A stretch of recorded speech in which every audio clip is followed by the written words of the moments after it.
ही बातमी फिरते ही नक्की वस्तुस्थिती आहे. काही चॅनलनं देखील सोशल मीडियावर ही बातमी टाकलेली आहे. परंतु लक्ष्मी ऑर्गॅनिक जी कंपनी आहे, जसा आपण उल्लेख केला की एक पदार्थ बनवते ते म्हणजे पर आणि पॉलिप्युरा अल्किल म्हणजे परफास त्याला म्हणतात, ते बनवण्याचा कारखाना तिथं टाकण्यात आलेला होता. इंडस्ट्री म्हणून खरं तर MPCBनं याच्यामध्ये काही गोष्टी बघितलेल्या आहेत. इंडस्ट्री म्हणून आमचा त्याच्याशी काही संबंध येत नाही. तरी देखील जिल्ह्याचा पालकमंत्री म्हणून मी स्वतः या सगळ्या गोष्टीची माहिती घेतलेली आहे. आपण जे म्हणतो की PFAS नावाचं जे पदार्थ बनवण्याचं काम आहे त्याची ट्रायल सुरू आहे. त्याच्यामुळे अजून 1% म्हणजे 1% पदार्थ बनवून तयार झालेला नाही. परंतु या सगळ्या ह्याच्यावर माहिती घेतल्यानंतर असं निदर्शनास आलं की केंद्रीय प्रदूषण मंडळानं देखील त्यांच्या सगळ्या ज्या मशिनरी आहेत त्याला परवानग्या दिलेल्या आहेत. तिथल्या सगळ्या पदार्थांना उदयोन्मुख प्रदूषक म्हणून वर्गीकृत असल्यामुळं त्यांना ती केंद्र सरकारनं देखील मान्यता दिलेली आहे. परंतु हे जरी असलं तरी माझ्याकडे तारीख आहे 4 नोव्हेंबर 2025ला MSABच्या अधिकाऱ्यांनी म्हणजे MPCBच्या अधिकाऱ्यांनी तिथं पाहणी केली. वस्तुस्थितीची पाहणी करून आढावा घेतला. त्याच्यामधनं जे वेस्ट वॉटर निघालं होतं ते त्यांनी तळोजाला देखील म्हणजे त्याला आपण जाळण्यासाठी पाठवून दिलं आणि सगळा अहवाल त्यांनी कंपनीकडनं मागवण्यासंदर्भातली एक नोटीस देखील MPCBनं दिलेली आहे. आणि MPCBनं दिलेल्या नोटीसला त्यांचं उत्तर आल्यानंतर जर जीवाला धोकादायक आणि कोकणाच्या निसर्गावर परिणाम करणारं जर काही तिथं बनणार असेल तर नक्की त्याच्यावर बॅन करण्यात येईल. ही MPCBची देखील भूमिका आहे आणि पालकमंत्री म्हणून माझी देखील भूमिका आहे.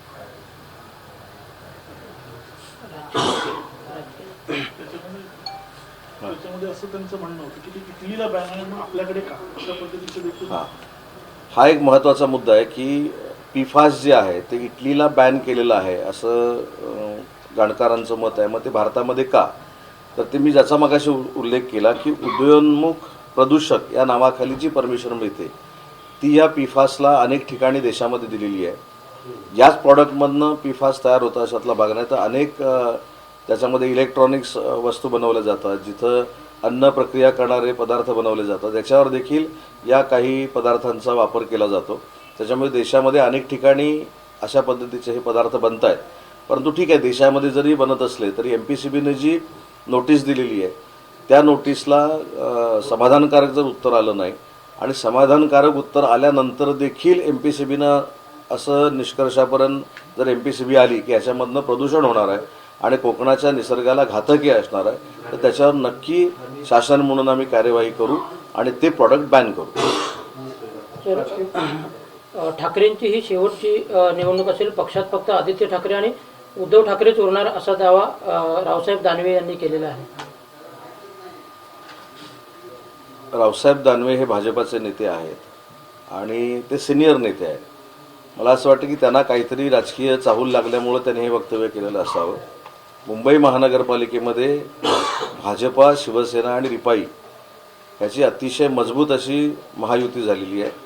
काल या महायुतीच्या संदर्भामध्ये आम्ही चर्चेसाठी देखील बसलेलो होतो आणि चर्चेअंती आम्हाला जो आत्मविश्वास आहे त्याच्यामध्ये आम्ही 150पेक्षा जास्त जागा जिंकून महायुतीचा भगवा मुंबई महानगरपालिकेवर फडकू. ठाकरे बंधूंच्या युतीची सध्या चर्चा असलेली पाहायला मिळते आणि त्यांच्या प्रचाराचा नारळ जो आहे तो संयुक्त सभेने फोडणार अशी देखील चर्चा आहे. आणि संपूर्ण निवडणूक प्रचार कार्यक्रमात मुंबई, नाशिक, पुणे आणि अशा एकूण 6 संयुक्त सभा होण्याची शक्यता आहे. काय फरक पडणार आहे त्यांना? महायुती जसं मुंबईमध्ये भक्कम आहे तशी नाशिकमध्ये भक्कम आहे, तशी छत्रपती संभाजीनगरला भक्कम आहे, तशी नागपूरला भक्कम आहे, तशी कोल्हापूरला भक्कम आहे, तशी साताऱ्याला भक्कम आहे, तर कल्याण, डोंबिवली, ठाण्याला भक्कम आहे. 29च्या 29 महानगरपालिकेवर महायुतीचा भगवा फडकेल एवढा आत्मविश्वास आमच्यामध्ये आहे. कोणाच्याही किती आघाड्या झाल्या आणि कोणी एकत्र आलं तरी महायुतीला डॅमेज करू शकत नाहीत. एवढी कार्यकर्त्यांची फौज आणि जनतेचा विश्वास हा आमच्यासोबत आहे. माणिकराव कोकाटे यांचं मंत्रिपद गेल्यानंतर आता महायुतीमध्ये किंवा राष्ट्रवादीमध्ये लॉबिंग सुरू असलेलं पाहायला मिळतंय, कसं बघताय? आता राष्ट्रवादीमध्ये जर मंत्रिपदासाठी लॉबिंग सुरू असेल तर राष्ट्रवादीच्या नेत्यांना विचारलं पाहिजे की कोणाला मंत्री करणार आहात. परंतु राष्ट्रवादीच्या नेत्यांचं देखील कौतुक केलं पाहिजे की कोर्टानं दिलेला निर्णय हा योग्य आहे असं समजून त्यांनी माणिकराव कोकाटेंचा राजीनामा घेतला आहे.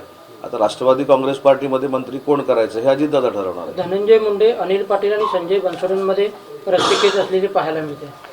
तर राष्ट्रवादी काँग्रेस पार्टीचा मंत्री काय शिवसेना ठरवत नाही किंवा आम्ही कोणीच ठरवत नाही. त्याच्यामुळे या तिघांपैकी एक करायचं की उरलेल्यांपैकी एक करायचा ह्याचा निर्णय अजितदादा घेतील. सातारा ड्रग्ज प्रकरणामध्ये सुषमा अंधारेंनी एकनाथ शिंदे यांच्या भावाचं नाव या ठिकाणी घेतलेलं आहे आणि जे ड्रग्जमध्ये आरोपी आहेत त्यांना याच हॉटेलमधून जेवण जात होतं असा देखील आरोप सुषमा अंधारेंनी केला आहे. एक पहिली गोष्ट आहे की हा जो आरोप आहे हा प्रचंड खोडसाळ आरोप आहे. याच्या संदर्भातला खुलासा स्वतः प्रकाश शिंदेनी केलेला आहे. त्या जागेपासून त्यांची जागा किती लांब आहे, किती किलोमीटरवर आहे हा देखील खुलासा त्यांनी केलेला आहे. उठसूट 4.5 वर्ष फक्त एकनाथ शिंदेसाहेब आणि त्यांच्या कुटुंबांना बदनाम करणं हा काही लोकांनी धंदा उघडलेला आहे आणि त्याला महाराष्ट्रामध्ये कुठेही प्रतिसाद मिळत नाही. म्हणून आता आगडोम काही लोकांच्या पोटामध्ये उसळलेला आहे आणि त्याच्या नैराश्याच्या भावनेतनं हा प्रकाश शिंदेंवर आरोप झाला आहे असं माझं मत आहे. तर मुंबईतल्या युती संदर्भामध्ये नेमकी बोलणी सध्या कुठपर्यंत आलेली आहे? किती जागांवरती संदर्भातली जागा? काल विशेषतः मी आणि मुंबई भाजपाचे अध्यक्ष अमित साटम यांनी एकत्र पत्रकार परिषद घेऊन सांगितलं की 150 जागा ह्या आमच्या दोन्ही पक्षाकडनं तिन्ही पक्षाकडनं ह्या फायनल झालेल्या आहेत. 77 जागा ह्या आमच्या अनिर्णित आहेत. अनिर्णित जागा देखील उद्या परवाच्या बैठकीमध्ये काही त्याच्यामधनं फायनल होतील आणि त्याच्यामधनं ज्या शिल्लक राहतील त्याच्यावर अंतिम निर्णय माननीय एकनाथ शिंदेसाहेब आणि देवेंद्रजी घेतील.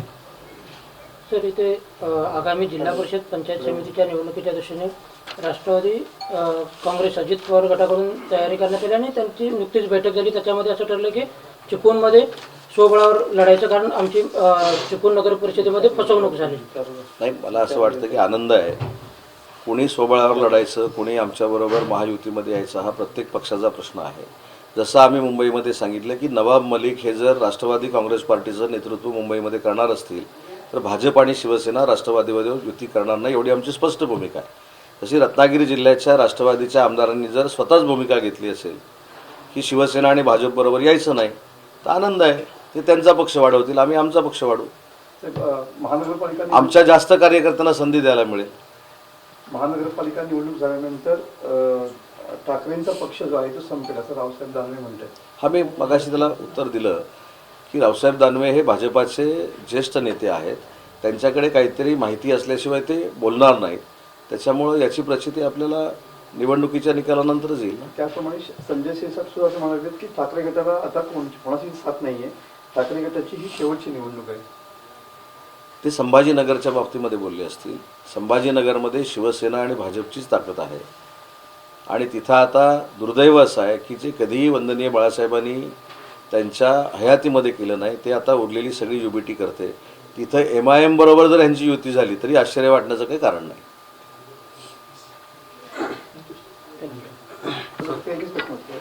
दोन्ही राष्ट्रवादी एकत्र लढण्याची चर्चा सुरू असताना ठाकरेंची शिवसेनेला विरोधात म्हणजे ठाकरे आणि राष्ट्रवादी एकत्र येऊ नको अशी भूमिका संजय राऊतांनी यांच्यासमोर मांडलेली आहे शरद पवारांसोबत.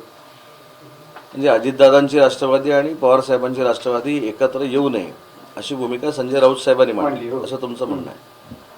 आता एका राष्ट्रवादी काँग्रेस पार्टीचे सर्वेसर्वा हे शरद पवार साहेब आहेत आणि एका राष्ट्रवादी काँग्रेस पार्टीचे सर्वेसर्वा हे अजितदादा आहेत. आता अजितदादांनी आणि शरद पवार साहेबांनी काय करावं हे मला असं वाटतं की तिसऱ्यानं सांगण्याची आवश्यकता नाही.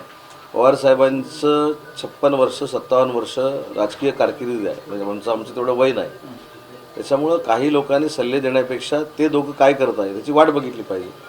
आणि जसं राजसाहेब ठाकरे आणि उद्धव ठाकरे साहेब एकत्र आल्यानंतर अनेकांना आनंद झाला तसं राऊत साहेबांना हा आनंद का होत नाही की पवारसाहेब आणि अजितदादा एकत्र येत आहेत म्हणून.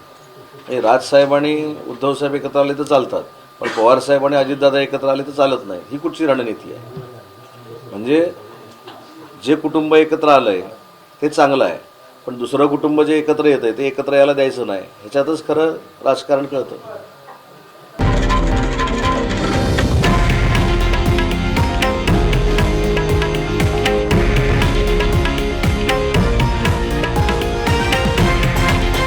हे आहे देशातील नंबर 1 न्यूज नेटवर्क आणि आपण पाहत आहात TV9 मराठी, एकमेव.